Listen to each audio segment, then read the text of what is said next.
पुरस्ताद्यमुदा जहार शक्रः प्रविद्वान् प्रदिशश्च तस्रः तमेवम् विद्वानमृत इह भवति नान्यः पन्था अयनाय विद्यते यज्ञेन यज्ञमयजन्त देवाः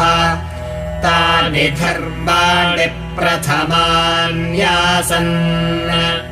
ते हनाकम् महिमानः सचन्ते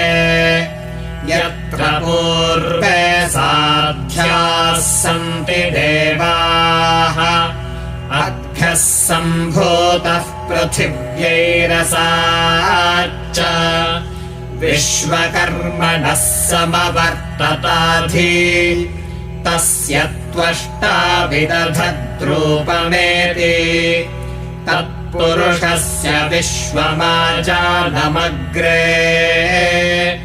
वेदाहमेतम् पुरुषम् महान्तम् आदित्यवर्णम् तमसः परस्तात् तमेवम् विद्वानमृत इह भवति नान्यः पन्था